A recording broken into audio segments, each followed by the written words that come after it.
গিন্নি, গিন্নি কোথায় গেলে গো? নাও নাও নাও, পুটলি পোটলা সব বেঁধে ফেলো। উমা, তাহলে আমি বাপের বাড়ি যাব বুঝি? শুধু যাবে নয়, 2-4 দিন থাকতেও পারবে। মহারাজ ছুটি মঞ্জুর করেছেন। তাই নাকি? কি গো, একটু আগে কি বলেছিলাম? সকালবেলায় বাগানে পায়চারি করার সময় মহারাজের মন মেজাজ ভালো থাকে। কি আমার কথা মিলল তো? যা বলেছো, শুধু মিলল নয়, একেবারে অক্ষরে অক্ষরে মিলে গেল। এই শোনো, এতদিন বাদে বাপের বাড়ি যাচ্ছি, খালি হাতে গেলে কিন্তু চলবে না। হ্যাঁ, এ বলেছে খালি হাতে যাব? তুমি যা যা নিয়ে যেতে চাইবে এই 2 হাত ভর্তি করে তাই তাই নিয়ে যাব। বলো তো। মনে নেই? তাহলে দেখেছো তো, এতদিন আগে গেছো যে মনে করতেই পারছো না। আর আর আমার মায়ের মেয়ে হয়েও বছরের পর বছর তার মুখটা অব্দি দেখতে পাইনি। কি কপাল আমার। এই দেখো গিন্নি, কথা নেই বার্তা নেই, হঠাৎ এমন ফ্যাঁচ ফ্যাঁচ করে কেঁদো না তো। জানো না, অন্যের কান্না আমি একেবারে সহ্য করতে পারি না। ঠিক আছে, বাপের বাড়ি নিয়ে চলো, তাহলে আর কাঁদবো না। কি গো, নিয়ে যাবে তো? কথা দিতে পারছি না, মহারাজ যদি ছুটি দেন তাহলে না হয় ভাবনা চিন্তা করে দেখতে পারি। তাহলে আর বসে আছো কেন? এই যাও যাও, এক্ষুনি মহারাজের কাছে গিয়ে ছুটির কথাটা পেড়ে ফেলো। যাও যাও যাও, শিগগির যাও।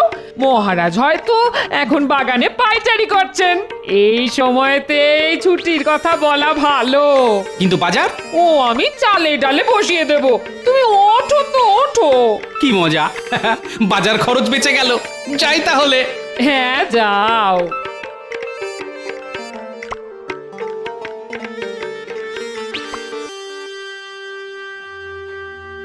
আরে গোপাল এখন এদিক দিয়ে কোথায় যাচ্ছে? এদিকে তো রাজপ্রাসাদ, রাজসভা বসতে তো অনেক দেরি। তাহলে কি মহারাজের বাগানের দিকে চলেছে? না, একটু দেখতে হচ্ছে।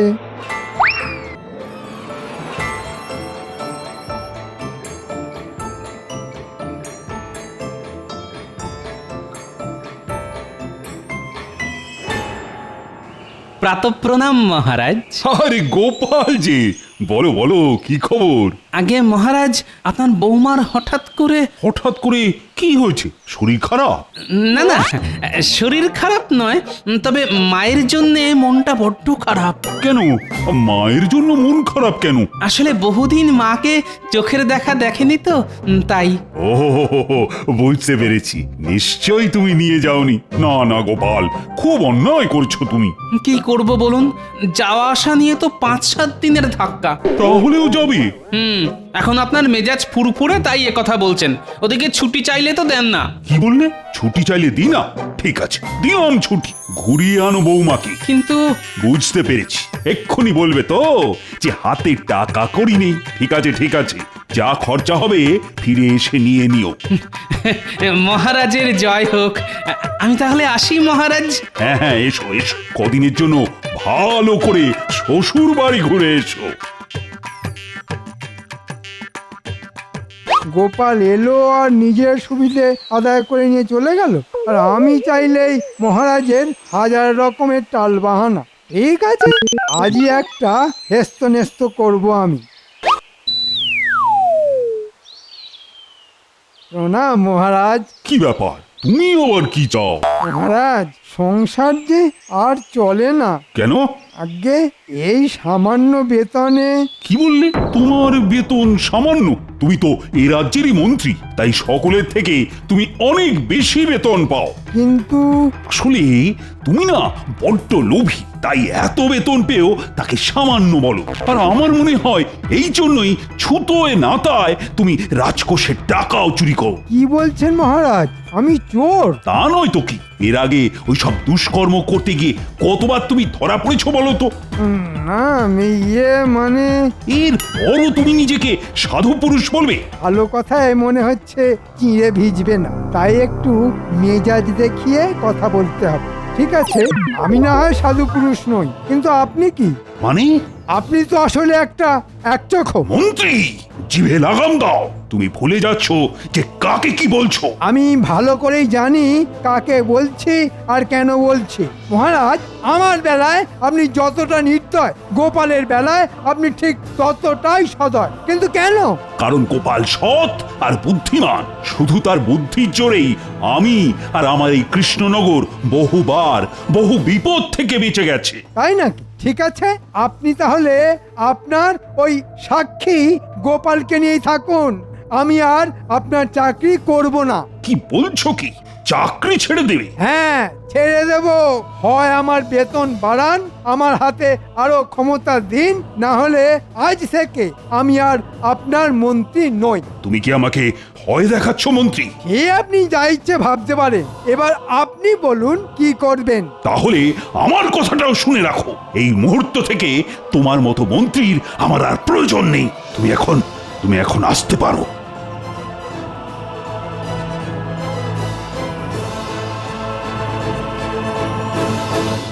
ঠিক আছে মহারাজ কৃষ্ণচন্দ্র, দেখো এবার তোমার কি অবস্থা করি। গোপাল এখন বাড়ি থাকবে না, আর এই সুযোগে তোমাকে এই কৃষ্ণনগর থেকে তাড়িয়ে দিয়ে আমি হব এই রাজ্যের রাজা।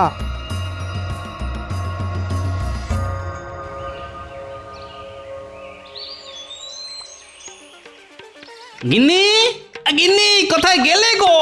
নাও নাও নাও, পুটলি পটলা সব বেঁধে ফেলো। উমা, তাহলে আমি বাপের বাড়ি যাব বুঝি? শুধু যাবে নয়, 2-4 দিন থাকতেও পারবে। মহারাজ ছুটি মঞ্জুর করেছেন। তাই নাকি? কি গো, একটু আগে কি বলেছিলাম? সকালবেলায় বাগানে পায়চারি করার সময় মহারাজের মন মেজাজ ভালো থাকে। কি আমার কথা মিলল তো? যা বলেছ, শুধু মিলল নয়, একেবারে অক্ষরে অক্ষরে মিলে গেল। এই শোনো, এতদিন বাদে বাপের বাড়ি যাচ্ছি, খালি হাতে গেলে কিন্তু চলবে না। হ্যাঁ, এ বলেছে খালি হাতে যাব? তুমি যা যা নিয়ে যেতে চাইবে এই 2 হাত ভর্তি করে তাই নিয়ে যাব। উড়ি বাবারে বাবারে বাবা, কিপটে বুড়ো রাজ হলো কি? এত দরাজ হাত! সবই আমার এই প্রাণেশ্বরীকে খুশি করার জন্যে গিন্নি। তুমি তো আর জানো না, খরচাপাতি মহারাজ দিয়ে দেবেন বলেছেন। এখন কবে যাবে সেটা বলো। আজ বিকেলে কেনাকাটাগুলো সেরে ফেলে কাল সকাল সকাল না হয় বেরিয়ে পড়বো। আমি তাহলে চট করে গরুর গাড়ি বলে আসি। কি বলছেন কি? মন্ত্রী চাকরি ছেড়ে দিল? হ্যাঁ, তবে একদিক থেকে মনে হয় ভালোই হলো। কেননা ওই যে কথায় আছে না, দুষ্টু গরুর থেকে শূন্য গোয়াল ভালো। তা ওর চাকরি ছাড়ার কারণ? কারণ তো একটাই, গোপালের ওপর হিংসে। বলে কিনা আমি এক চোখো গোপালকে নাকি বেশি ভালোবাসি। তা তুই আর গোপাল কি সমান? চাল কুমড়ো আর চালটা কি এক? যাকে যাক, ওর মতো বজ্জাত গেছে, ভালোই হয়েছে। এখন তো আপনাকে তাহলে অন্য মন্ত্রীর সন্ধান দেখতে হয়। হ্যাঁ, সে তো দেখতেই হবে। গোপাল ফিরে আসুক, ওর সঙ্গে আলোচনা করেই না হয় কিছু একটা স্থির করা যাবে। চাকরি তো ছেড়ে দিয়ে এলে, এখন কি করবে কিছু স্থির করলে? এতে আবার স্থির করার কি আছে? হ্যাঁ, ছিলাম মন্ত্রী, হব রাজা। মানে? কাল আমি নবাবের কাছে যাচ্ছি। বাবা, এমন একটা মতলব বের করেছি না, নবাবের সাহায্য নিয়ে ওই কৃষ্ণচন্দ্রকে সিংহাসন থেকে নামিয়ে আমি হব এই রাজ্যের রাজা। কিন্তু গোপাল? ও গোপাল, গোপাল আর গোপাল। শোনো, গোপাল এখন এখানে নেই। সে ফিরে আসার আগেই না সব কিছু পাল্টে দিতে হবে। বলি, বুঝলে কিছু? না গো, কিচ্ছু বুঝলাম না। তাহলে আর বুঝে দরকার নেই, শুধু জেনে রাখো কদিনের মধ্যেই তুমি হবে কৃষ্ণনগরের মহারানী। হ্যাঁ,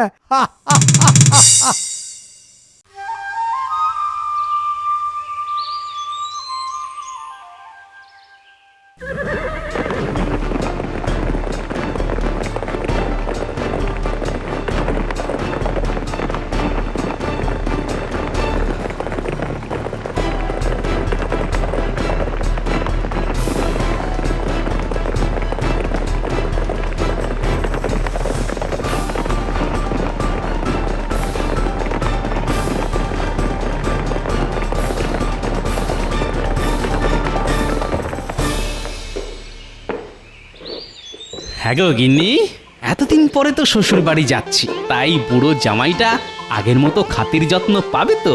পাবে পাবে, খুব পাবে, খুব। শাশুড়ির কাছে জামাই আবার বুড়ো হয় নাকি? একবার গিয়েই দেখো না, খাইয়ে খাইয়ে আমার মা তোমাকে একেবারে পাগল করে ছাড়বে। না না না না, খাওয়ানোটাই শুধু থাক, পাগল করাটা বাদ যাক। বুঝলেন জাহাপানা, মহারাজা কৃষ্ণচন্দ্রকে জব্দ না করা পর্যন্ত আমার মনে কোনো শান্তি নেই। শান্তি কি আর আমার মনেও আছে, কিন্তু কি করবো বলো, ওই গোপাল যতদিন কৃষ্ণচন্দ্রের সহায় ততদিন তো কিছুই করা যাবে না বলে মনে হয়। কতবারই তো মাথা খেলিয়ে কত রকমের মতলব বের করা হয়, কিন্তু ওই গোপালের বুদ্ধিতে তো প্রতিবারই আমাদের হাঁড়ির হাল হয়ে যায়। ভেতরে আসতে পারি নবাব বাহাদুর? আরে কৃষ্ণচন্দ্রের মন্ত্রী যে, এসো এসো এসো এসো, ভেতরে এসো। বলো বলো, এই কৃষ্ণনগরের কি খবর? কৃষ্ণনগরের খবর আমি বলতে পারবো না হুজুর। কেন কৃষ্ণনগরের খবর বলতে পারবে না কেন? কারণ ওই বাজে রাজ্যের মন্ত্রীর পদ আমি ছেড়ে দিয়েছি জাহাপানা। বলো কি, মন্ত্রীর চাকরি থেকে ইস্তফা দিয়েছো? কিন্তু কেন? সে অনেক কথা হুজুর। মহারাজ এখন উঠতে বসতে সকলের সামনে আমায় অপমান করে, বারবার বলা সত্ত্বেও বেতন বাড়াতে চায় না। বুঝতে পেরেছি, গোপালের বেলায় আঁটিসুটি আর মন্ত্রীর বেলায় দাঁত কপাটি, তাই তো? একেবারে ঠিক কথা বলেছেন উজির সাহেব। ঠিক কথা বলি বলেই তো আমি হচ্ছি নবাব সাহেবের পেয়ারে রুজি। কি জাহাপানা, ঠিক কথা বললাম না? চাকরি তো ছেড়ে দিয়েছো, তা এখন কি করবে? সুযোগ পেলে আপনার সেবা করব। নবাবের সেবা করা মানে কিন্তু যেন তেন প্রকারেণ কৃষ্ণচন্দ্রকে জব্দ করা। শুধু জব্দ করা নয় উজির সাহেব, বুদ্ধি করে ওর কাছ থেকে চিরকালের মতো কৃষ্ণনগর কেড়ে নেওয়া। খুব তো কেড়ে নেবো বলছো, তো তেমন কোনো জুৎসই বুদ্ধি আছে কি তোমার মাথায়? আছে হুজুর, আর সে মতলব আমি করেই এসেছি। শুধু কি? আপনাকে শুধু কথা দিতে হবে যে কৃষ্ণনগর কেড়ে নিতে পারলে আপনি আমায় ওখানকার রাজা করে দেবেন। সে তো দেওয়াই যেতে পারে, কিন্তু মনে রেখো ওখানে গোপাল আছে। গোপাল ছিল, কিন্তু এই মুহূর্তে নেই, কারণ সে কদিনের জন্য বউকে নিয়ে শ্বশুর বাড়ি বেড়াতে গেছে। গোপাল নেই? বহুত খুব, বহুত খুব। তাহলে তো যা করার তা এই কদিনের মধ্যেই করে ফেলতে হবে। ঠিক আছে, আগে তোমার মতলবটা শোনা যাক।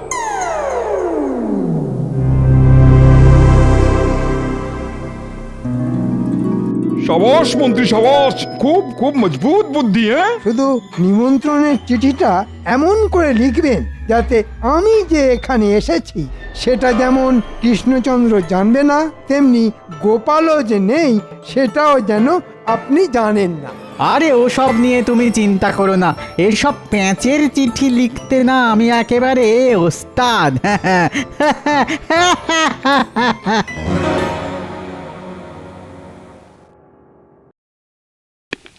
জয় মহারাজ কৃষ্ণচন্দ্রের জয়।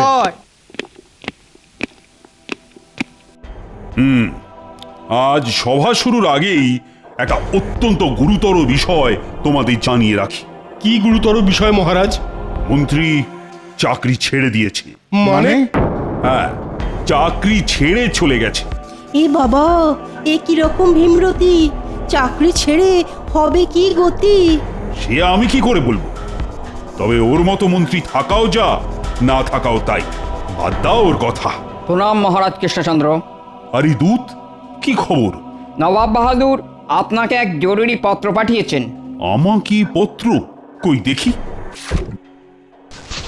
আমি তাহলে এখন আসছি মহারাজ। সেনাপতি, পড়ো তো।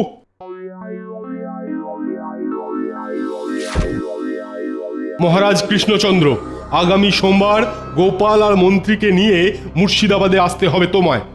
এখানে তোমাদের খাওয়ার আর থাকার বন্দোবস্ত করা হয়েছে। আশা করি আমার নিমন্ত্রণ রক্ষা করতে তুমি আসবে। এ তো খুব ভালো খবর মহারাজ। কিন্তু গোপাল আর মন্ত্রী তো এখন নেই, আপনাকে তাহলে তো একাই যেতে হবে মহারাজ। সে তো যেতে হবেই, নবাবের নিমন্ত্রণ বলে কথা। তবে একটা কথা। কি কথা মহারাজ? চিঠি থেকে অন্তত একটা ব্যাপার পরিষ্কার হওয়া গেল যে মন্ত্রী চাকরি ছেড়ে দেওয়ার খবরটা এখনো নবাবের কানে যায়নি। উমা, যায়নি এখনো নবাবের কানে। মন্ত্রী এবার বুঝবে কত চাল কত ধানে।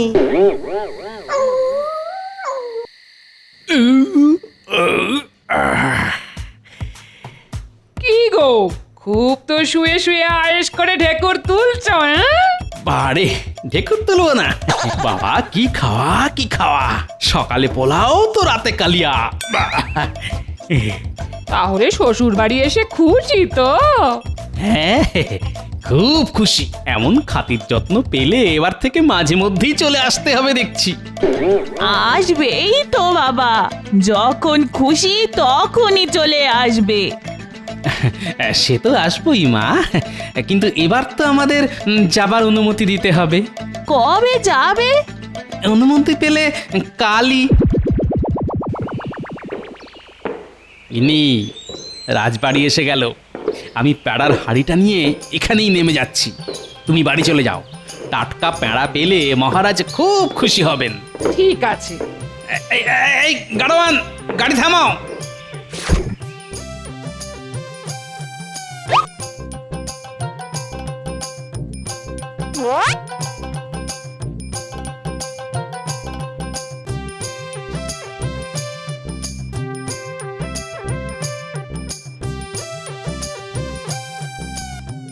মহারাজ, মহারাজ। মহারাজ তো মুর্শিদাবাদ গেছেন। হঠাৎ করে মুর্শিদাবাদ কেন? নবাবের নিমন্ত্রণ রক্ষা করতে। নবাব পত্র দিয়ে তোমাকে আর মন্ত্রীকেও যেতে বলেছিলেন, কিন্তু তুমি ছিলে না, আর মন্ত্রী চাকরি ছেড়ে দিয়েছে। সে কি, মন্ত্রী চাকরি ছেড়ে দিয়েছে? সে এখন কোথায়? তা জানি না। হুম হুম হুম, মন্ত্রী চাকরি ছাড়লো আর নবাবের নিমন্ত্রণ এলো। এদিকে মন্ত্রীও নেই না, দুয়ে দুয়ে কেমন চার মনে হচ্ছে। রানীমা, আপনি এই প্যাড়ার হাড়িটা ধরুন, আমি আসছি। কোথায় যাচ্ছ? মুর্শিদাবাদ।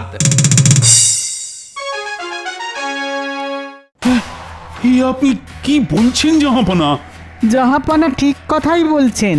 আপনি কি ভেবেছিলেন মহারাজ কৃষ্ণচন্দ্র নবাব বাহাদুর আপনাকে শুধু মধু নিমন্ত্রণ করে খেতে ডেকেছেন? শোনো কৃষ্ণচন্দ্র, আমার লোক তোমাকে ঠিক 3টে প্রশ্ন করবে। তুমি যদি ঠিকঠাক উত্তর দিতে পারো তাহলে সসম্মানে কৃষ্ণনগরে ফিরে যেতে পারবে, আর উত্তর দিতে না পারলে তোমার সিংহাসন কেড়ে নিয়ে আমি তোমাকে বন্দি করব। আপনার সাথে এখন গোপালও নেই, কি করবেন কৃষ্ণচন্দ্র? ঠিক আছে, শুরু করুন প্রশ্ন। এসো তো প্রশ্নকর্তা।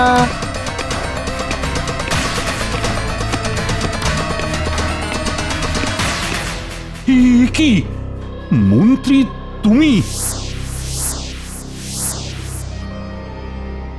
হ্যাঁ, আমি আপনাকে প্রশ্নে হারিয়ে কৃষ্ণনগরে ওই সিংহাসনে বসবো। নবাব বাহাদুরের সেই রকমই ইচ্ছে, বুঝেছ? বেঈমান। আমার প্রথম প্রশ্ন, মামার গায়ে শতেক জামা, বলুন এর উত্তর কি হবে? মানে মামার গায়ে? কি পারলেন না তো? কি করে পারবেন, এখন তো গোপালও নেই। হ্যাঁ, নেই, তবে এসে গেছে। আর উত্তরটা হলো পেঁয়াজ। আরে কি আবাদ, পেঁয়াজ? হ্যাঁ নবাব বাহাদুর, যে পেঁয়াজ খায় সেই পেঁয়াজ। খোলা ছাড়ালেই একটার পর একটা জামা বেরিয়ে আসে। নিন, বাকি প্রশ্নগুলো করে ফেলুন। আম নয়, জাম নয়, গাছে নাই ধরে, তবু লোকজন তাকে ফল মনে করে। কর্মফল। আরে আরে গোপাল তো সব টকাটক বলে দিচ্ছে। এই মন্ত্রী, আরো শক্ত কিছু প্রশ্ন করো। ঠিক আছে, এবার এমন প্রশ্ন করব না গোপাল একেবারে শুয়ে পড়বে। এক থালা সুপারি গনে কোন ব্যাপারী? আকাশের তারা। যা, গোপাল তো এটাও পেরে গেল। তার মানে 3টে প্রশ্নই খতম। এবার কি হবে? কি আর হবে? আপনার শর্ত অনুযায়ী মহারাজ সসম্মানে কৃষ্ণনগরে ফিরে যাবেন। তাহলে আমার কি হবে জাহাপনা? তোর কি হবে? তোর গর্দান নেব আমি, আহম্মক। তোর মোটা বুদ্ধির জন্য আজ আবার আমি কৃষ্ণচন্দ্রের কাছে হেরে গেলাম। উজির, উজির, আমার তলোয়ারটা নিয়ে এসো। ওরে বাবা, তাহলে আমি যে মরে যাব। হুজুর, ক্ষমা করে দিন। কবে নেই। ওকে ওকে আমার হাতে ছেড়ে দিন জাহাপনা। কৃষ্ণনগর নিয়ে গিয়ে ওর ব্যবস্থা আমি করব।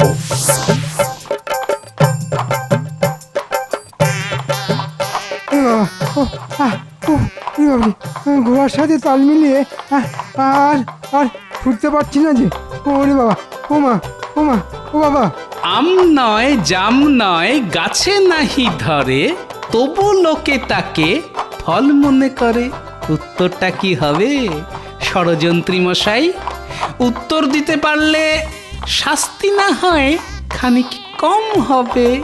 ও, ও, কর্মফল, কর্মফল, কর্মফল। আহ, উ, উ, আহ। সেটাই যে আপনি এখন ভোগ করছেন। কি ঠিক বললাম তো?